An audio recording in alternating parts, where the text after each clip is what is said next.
మా అన్నలు కార్మిక సోదరులందరికీ కూడా ప్రత్యేకంగా ఆర్టీసీ కార్మిక సోదరులకు ఆర్టీసీలో పనిచేస్తూ ఉన్న ప్రతి ఒక్కరికి ఈ సందర్భంలో యావత్ క్యాబినెట్ తరఫున గౌరవ ముఖ్యమంత్రి గారు కూడా ప్రధానంగా క్యాబినెట్ సమావేశంలో ఆర్టీసీ కార్మికులకు సంబంధించిన సమస్యల విషయంలో వారు చేస్తూ ఉన్న ధర్నా కార్యక్రమానికి సంబంధించి మొదటగా చర్చించడం జరిగింది. ప్రభుత్వం తరఫున వారికి మేము అపీల్ చేస్తూ ఉన్నాం.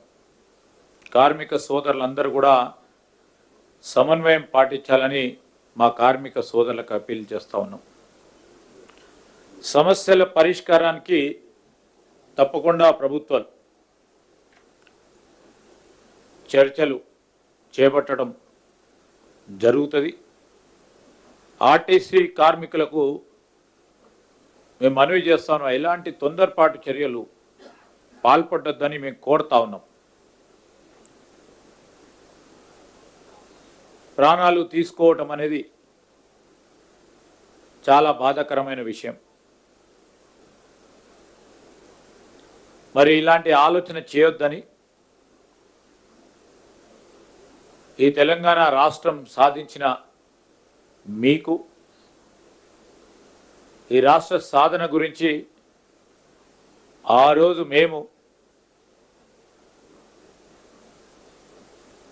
ఫలితాలు రావాలి, అందరికీ లాభాలు జరగాలని ఒక ఆలోచనతో పోతా ఉన్న సందర్భంలో ఈరోజు ప్రజాపాలన మీ ప్రభుత్వం ఇది.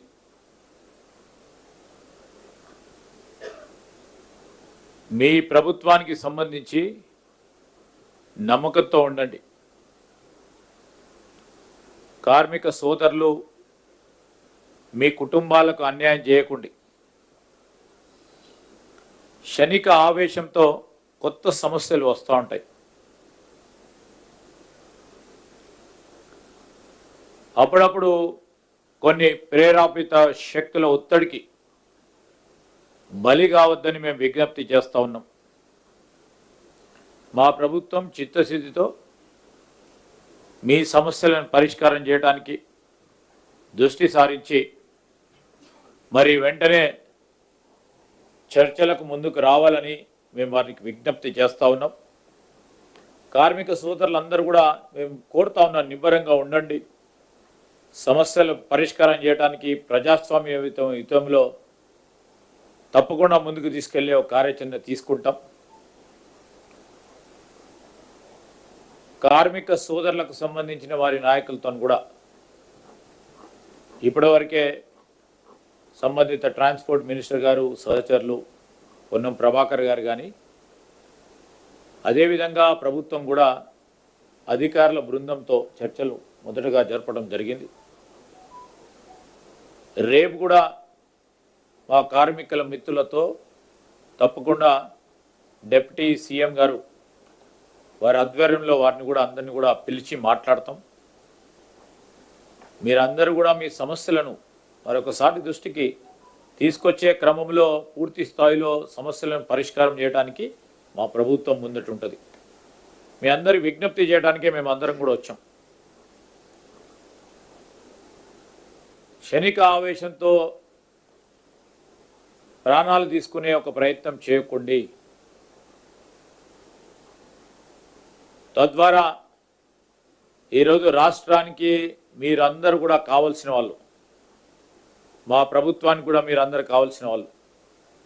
దానికి తోడు మీ కుటుంబాలకు కూడా ఒక అండగా ఉండే మీరందరూ కూడా ఇలాంటి చర్యలకు పాల్పడొద్దని మరి నర్సంపేటలో జరిగిన లేకుంటే ఇతర ప్రాంతాల్లో ప్రయత్నం చేసిన వీటన్నిటి విషయంలో ఇలాంటి సందర్భాలు రాకూడదనే మా ప్రయత్నం. అందుకోసమే ఈరోజు క్యాబినెట్లో కూడా క్యాబినెట్కు సంబంధించిన ఎజెండా మొదలు పెట్టకుండానే మొదటగానే ఈ ఎజెండాను సంబంధించిన అనేక అంశాలపై చర్చించడం జరిగింది. చర్చలకు పిలవాలని పిలిచి సమస్యల పరిష్కారానికి కృషి చేయాలని సంకల్పించడం జరిగింది కనుక మీరందరూ కూడా సమన్వయంతో ఉండాలని మా కార్మిక సోదరులందరికీ కూడా మనవి చేస్తా ఉన్నాం.